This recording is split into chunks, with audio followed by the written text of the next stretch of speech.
Hi there, how are you doing? I hope you're having a good day. I hope all is well with you. And I know that's a big ask these days, but it doesn't hurt to dream, right? Welcome to my channel. Here I talk about anything that has to do with me or Mongolia or both, and whichever you choose, I'm happy for you. So this series is for those who are curious about Mongolia of the past and the present and wants to see it through a lens of art and media, you know, like that interesting grainy textures on the film, like the historical and cultural context of the movie and how the creators of the movie wanted to portray it and how they interpret it, and you know, like that interesting unique faces of the past, like pre-cosmetic surgery era.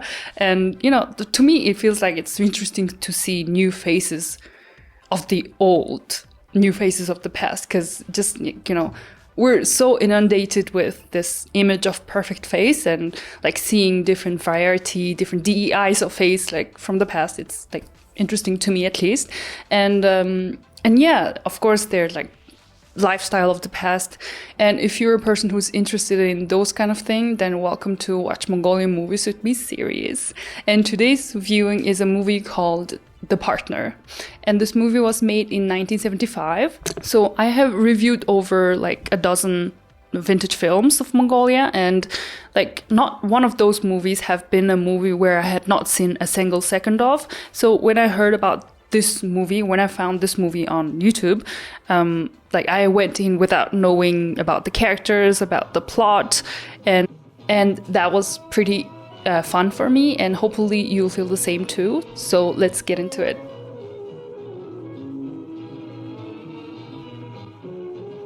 So the movie starts with a very lively scene by the lake of Tirhinsarang. It's summertime in the countryside. The milk is abundant. The kids are running around. The sheep are just meh.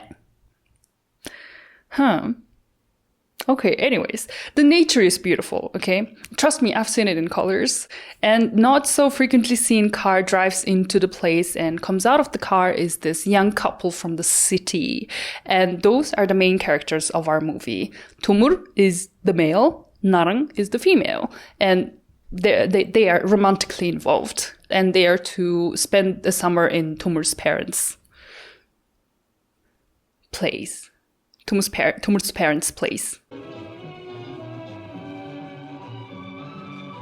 Ooh, ally. So a bit about the couple. So Tumur is a multi-hyphenate. He is a freestyle wrestler, like the country's top performer, and also he's an architectural designer as a profession, and he speaks multiple languages. And maybe it says a lot about me than him when I call bullshit on this one, because it's just so hard to juggle these three disciplines that have a very little crossover, and to acquire the level of skill and qualification that Tumur has shown to have in this film, like one should be going crazy, let alone having a stable long-term relationship. Okay, you can't just be that perfect. So you know, like in the movie, like Tumur is this 10 out of 10 guy, like all around perfect catch.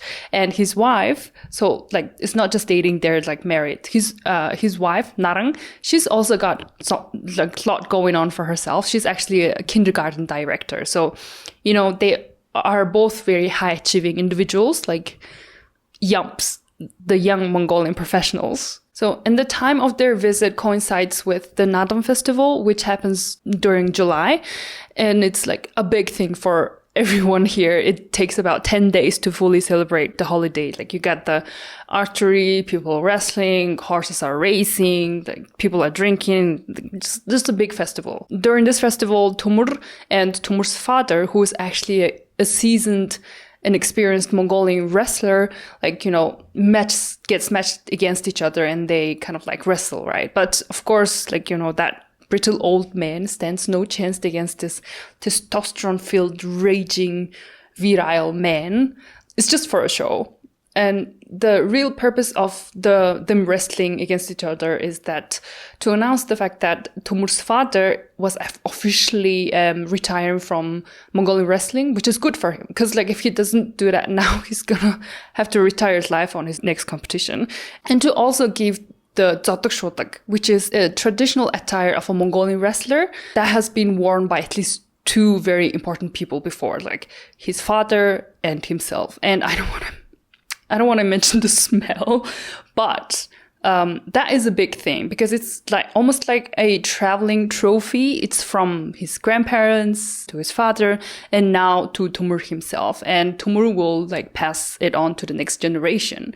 But the problem is Tumur does not have a next generation yet. And in the wrestling world, keeping the wrestler's gene lineage continuing is like a very important thing to do, and Tumur not having a lineage to continue his legacy behind is an issue for everyone but the couple. Guys, come on, like they prepared you a separate, fully furnished yurt and you guys are sleeping in a separate bed? Guys, if you want to have a kid, you guys need to have sex. Guys didn't do that. Maybe that's why you don't have kids.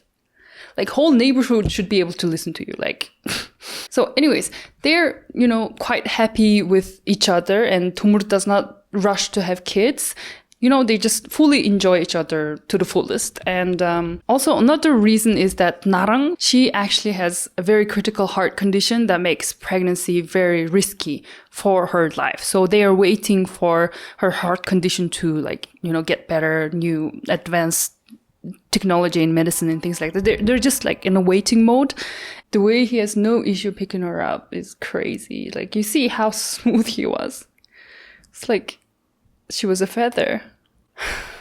Anyways, in the context of the movie, they're clearly a very modern family and they just enjoy life rather than trying to go through it with a preset rule, which upsets some people. And guess who the some people is? Yes, it's him. It's been eating him from inside that his wrestling gene might get caught because of them, and so he's not really in the best of mood when it comes to Narang. And Narang has also made a very rookie mistake because the day before she actually stepped over a lasso. And another thing that is like of significant special importance, value, and everything important to us is horse, and like everything surrounding horse, like the belief around it, the culture, the whip, the saddle, the lasso, like those things have special place in our like public consciousness, and there are like certain just, custom around it. And because, lasso can't be put inside a yurt, it's usually just laying on the ground by the horse line. And you better watch your step because the gramps don't like it when you step over it, okay? Like, even I don't like it. I don't know. I grew up in the city. I'm not that close to the countryside life, but you just don't step over a lasso, okay? So, like, if you do it, it's just major sign of disrespect. And I guess we could chalk it up to her being a city girl, but when she was talking to her mother-in-law later, she says that she grew up in the countryside. So which is it? Like, she's actually getting me riled up because, like, you just don't do that. You can't not know it if you grew up in the city, okay? Like, stop lying, girl. Just say sorry. Anyways, this leaves a very bad taste in the mouth of a man who respects the culture. And, like, at the same time, guys, change. Where you're dead. You're not in Santorini. You're in Arhangai, okay? Just flashing everyone. Later on, Narang accidentally hears Tumur and his father talking about some bullshit, okay? Like how a man's supposed to be a soldier and a woman is supposed to bear a kid, and that's what life is for, and kind of like that. And it kind of like understandably makes Narang feel really bad about herself. That's bad. That's really, really bad. So about like 3 years ago, it's not movie, I'm talking about the current days. So about 3 years ago, every male in the country was obsessed with this practice of breaking the thoracic vertebrae. So this big bone of a cattle in the back, right? And it was just taking the country by storm, especially the youth partook in it a lot. And I never really understood the hype of it because, it's highly likely that you end up breaking your metacarpus hamate trichylian carpus. Okay, it's a dangerous practice. If you don't know what you're doing, you're going to break your hand. And I thought it was just like, a strange thing that came from the recess of a brain that's hormonally shaken by teenage virileness, but apparently it was in the culture as long as 60 years ago, because Timur's father challenges him to break this like big cattle bone with his hand as a way to teach him a lesson. Because you see, like, wrestling is not just about brute strength and power, okay? You have to have a method about doing things. Like, he wants to teach that to him, but he's a young man and he's just like, just swinging at it, almost hurting his hand. And Timur's mother and Naran chimes in and saying like, oh, you gotta be careful, like, you're gonna break your hand, maybe just leave it alone, kind of like that. Very reasonable things. Like, you're a wrestler in architecture, drawing person, you don't want to hurt your arms, right? So his father just looks at him trying to break this like bone and takes it upon himself to teach the lesson, and breaks the bone apart and says like, you gotta, find a way to do things. It's not just about power. Also tells the ladies to shut it when men are talking about men things. He's a very traditional person, and I'm like trying to be very conservative about the way I'm talking about this person anyways. So like, their summer visit to the countryside wraps up on a little bit of a sour note, but they had fun. Hopefully they had some nice fiery night. I would just hope. But, like, it's time to go back to the city. Timur is back at work and he's working on this project, a wrestling center at that. He's designing the architecture of it. But he's having a bit of a back and forth with his colleague about the design, because Timur wants the center to show like a very historical and cultural aspect of Mongolia, right? And he wants the design to look a certain way. He wants some colors and things like that. And his other colleague is saying like, your design is not going with the vibe of the surrounding area. And I'm just like, boy, if you don't shut the up and get the job done, like, Timur is like just collecting enemies like an infinity stone, because in his other work, which is leading a team to compete in an international competition that is upcoming, God, I hope it makes sense, he ends up voting against including his friend who is also a wrestler. He like votes against including him because like he's kind of like getting old and he's getting too big for his boots, and his like record is not up to his wrestling record was not up to bar. It was subpar. So he, just thinking of like the overall success of the team, he votes against including that friend, right? Which ends up breaking the tie in the vote. So his friend, who's called Ochir, he ends up hearing about his involvement in the decision and kind of like gets in a little bit of a brawl situation with him, right? And then people like kind of like separates them, and then Ochir resides like towards insulting him verbally, saying like, oh, I have kids, they're gonna become a wrestler, you're just shooting blanks. So that's up with him. Timur is just like living his days very much like technical and a matter of fact about things. Let's see what's happening with Narang. Look, she's at work and her friend drops by her work and asks for her to babysit her kid for a few days. And before Narang could agree, like, she just leaves. Like, this scene is literally 30 seconds long. Like, you can check it. And, no comments, no notes, any allergies. Does he have like certain needs that needs to be met? Like, nothing. She just leaves. I mean, I think I would put more effort if I was leaving my cat behind for someone to cat sit.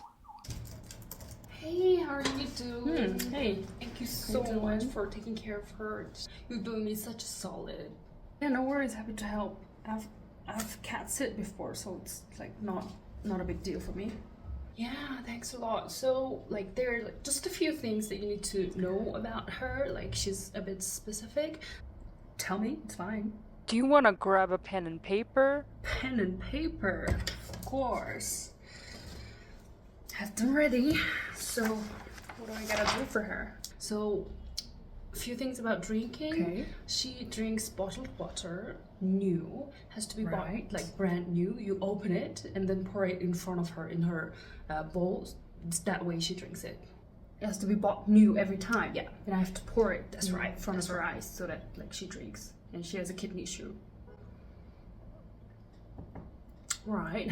Okay. Are you writing it down? I am. Writing it down. Keep going. And to feed her, she's gonna call you. She's gonna go, right? And then you follow her, and then you go to your bowl, and then you have to hold her. Like, you have to be with her so that she eats. She's got a bit of an anxiety about that. So you're gonna have to do it like 6 to 7 times a day. And she takes a pill for toxic plasma recursive syndrome. Toxic plasma recursive syndrome. Never heard of it. 2.5 milligrams of that at 7:30. At 7:30, okay. Yes, every night. Yeah. So about her night routine. Well, she sure is high maintenance. I see that for sure. Yeah. What? I mean, she's not like every other cat. Like, are you sure you can do this? I don't know. Do you want to cat sit your cat yourself? Oh. Are you sure? I'm just gonna change the name of the reservation to your name, all inclusive, all paid. By you? Yes, by me, by me. You changed the name. Yep. Okay, yeah, I'll go. No worries. It's fine. I'll just... Yeah, go on, have fun. Are you sure about this?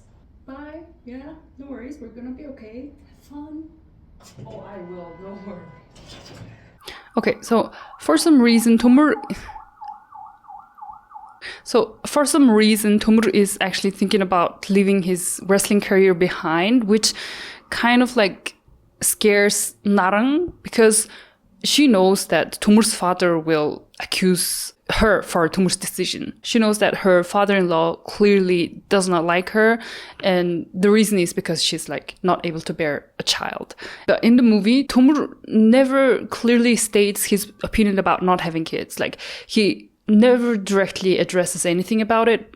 Yes, it's due to Narang's heart condition, and like, they're waiting for her to kind of like get better, but it's not clear whether he's just like waiting for her to get better or whether he's fully accepted the fact that he might not have kids and he's fine with it. Like, we don't know about it. He doesn't say anything about it. He's just so like bogged down with his work and wrestling career. But one thing about him is that he's a totally different depiction of a man than what we see in the media. Like, he's very soft-spoken, he's gentle, he's kind, all whilst being a very physically masculine, You just get the gentle giant vibes from him, which is kind of refreshing to see in media, especially from a movie made about 60 years ago. We are regressing. So Narang's friend comes back, and here we get to know that she is actually a single mother. She's divorced, and like she's a career woman, which I'm like, you go, girl, period. If a product is not working, like, return it, right? Okay, I'm just joking, guys. So Tomur's project's due date is coming to a close. Like, it's like very near.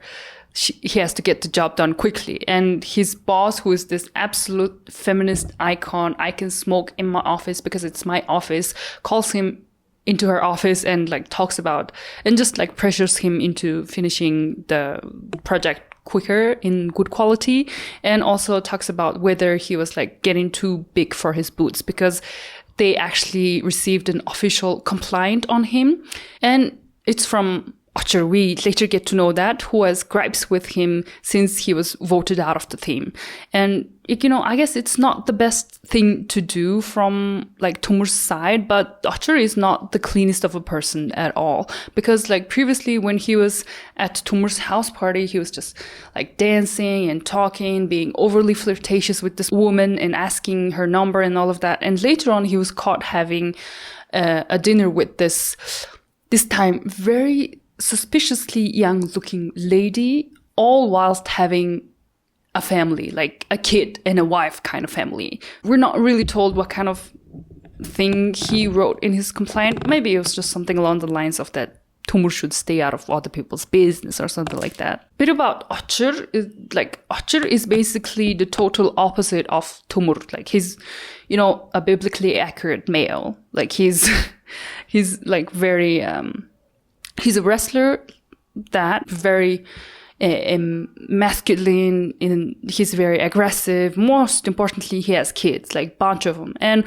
one of them has the physical properties of a potential like wrestler, according to Tumur's father. So Tumur's father was visiting his son's home, but like Tumur was away in the training camp, like he had to train for multiple weeks and all of that. So whilst waiting for Tumur to come back, he was just just staying in Tumur's home and going outside and basking in the sun. And that's when he met Ochur, who invited him over for a drink. And like Ochur just harps on about how Tumur is changed ever since he married this witch bitch Narang. But like it's because he was, Tumur voted him out of the team, and also he knows that he is having an affair with someone else. So basically Ochur is a bum. And Narang accidentally walks in on Tumur and his father having an argument about everything that has been brewing under the surface, about like how he's childless, about Narang is barren, and about how she's not a good housewife and how she works and all of that. And like this is like an amalgamation of the tension between new and the old, and the modern and the traditional. Tumur, he was also like just fighting for his family, his views, and fighting for Narang. And in the heat of the moment, he throws away the restless attire that his father had given him. And probably like to him, I think it was a symbol of like such a high expectation that he was not sure whether he can meet yet, or whether he wants to meet. Like now that he's like a grown man with his own thought, with his values, with his way of seeing life, he decides that he doesn't want to bear the burden that's been put on him without his approval. So it's a bit of a heated argument against like father and the son. And like, Narang takes it very personally. And of course, as a woman, we have learned to offer our presence, or the lack thereof it, as a solution for men's emotional issue. So she runs away, decides to divorce him, hoping if she does that Tumur will find some other healthy, fertile woman with a childbearing hips. In this case, I guess childbearing heart. But again, Tumur himself does not really push Naran to have kid. Like he doesn't want to divorce, but she wants to stay away from him as a solution for like this emotional issue, I guess. So nothing's working. Like basically Tumur's world is falling apart. His wife basically ran away from him. His father doesn't consider him a son, and his project is not sure whether it's gonna go through or not. And all of this is distracting him from his training for an upcoming important international competition. And in the meantime, Narang is staying with like her friend, who's this absolute diva. I can't get enough of her, because she's got this big portrait of hers, like big as in window pane level, big portrait of hers, like printed out and hung on the wall. Like, and the movie actually tries to portray her as someone who's like secretly lonely and bitter. Like, the movie tries his best to portray her like that, but the character herself, I just know that she's having a ball. She doesn't care about anything at all. I think she's a diva. And anyways, it turns out Narang is actually 2 months pregnant, and she's been hiding it, and she actually wants to go through with the pregnancy. Why? Because she wants to prove everyone that she can be a mother. Okay. And although this birth might put this life at risk, she is willing to do it if it means that Tumur gets to have a kid. All right, whatever. So for some reason, Tumur and Narang, they get back together, and Tumur goes on a several month-long competition without knowing that Narang was pregnant. I guess her thought was, if he knows that she's pregnant, he's actually gonna, worry about her a lot, and this might actually affect his performance and like all of that, right? So she decides to hide the fact that she was pregnant. And I guess her plan was to give birth to that child by the time he comes back. I don't know what she was thinking. So she ends up going into an early labor because one day she saw a kid, like a little kid hanging out on a balcony, like without any supervision, and she was scared for him, and she ran up several stairs like very quickly, like rapidly, and then it triggered something in her heart, and then it triggered like early labor. So complicated, really complicated. And the doctors thankfully ended up coming to her rescue, and everything's tensionous, like people are worried about her, and she ends up giving a birth to a girl. And the movie ends with Narang like laying in a hospital bed, presumably very, very revealed at the fact that she proved everyone that she can be a mother. That's the end of the movie, but my theory is that she's dead. Yeah. Because as a parent, like, the first thing that you would want to do, like, I'm not a parent, but I'm guessing the first thing that you would want to do is that you want to see your baby, right? You want to hug the baby, smell the baby, and maybe feed her. Oh, Jesus. Maybe feed her with your, like, nutritious milk and all of that. Everything that I've seen in the movie.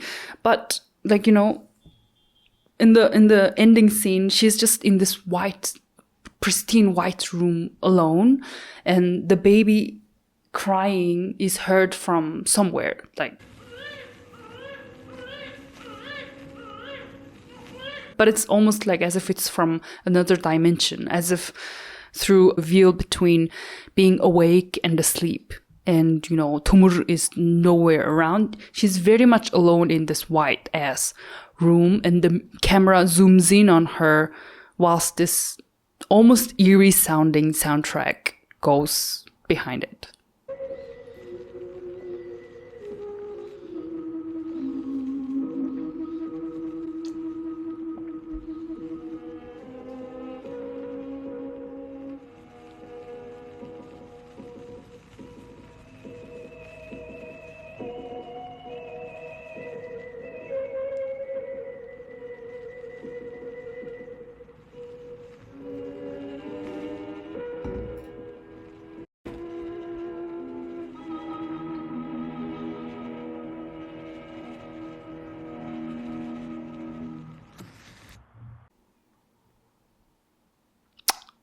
Yep, there it is, guys. It's been The Partner. So I think the title partner does not fully reflect the meaning that we associate with the Mongolian word used for the title of the movie.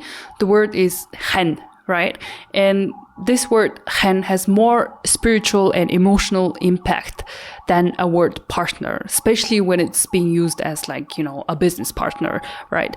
Hen is someone that Han in Mongolian is someone who has your back, like fully supports you. He's standing behind you like a tank, just supporting you through everything. That kind of person is called Han, right? Like in a romantic sense. And with that meaning of the title, I think the movie is alluding to how Narang is being a partner to Tomur. And I mean, she's literally putting her life on the line to meet the societal and traditional expectation of being a woman.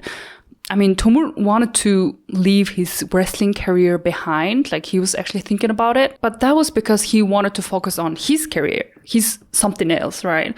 Not fully because he thought that decision would help Narang get rid of the expectation of leaving a wrestler's gene behind. I'm not sure whether that was in his brain arena. You mean, essentially, he had to make zero effort to be her partner. But Narang, although like Tomur never really pushed her to, she put her life on the line if that meant Tomur gets what he deserves. And what does he deserve? I don't know. And I guess that's the kind of partner you have to be if you're a woman. Is that the meaning of the movie? It's highly likely. It's highly possible because, any movie made pre-1990 was made by a Mongolian, which is the singular agency that was in charge of making movies, and it was under the ruling party's management and creative guidelines. So any movie, it's potential to have been a propaganda tool. So yeah. So thank you guys for watching my video. I hope you enjoyed this one. And I have other movies that I have reviewed and dissected on my channel, so please feel free to check that playlist out. And please like the video, subscribe to my channel, and see you on the next one.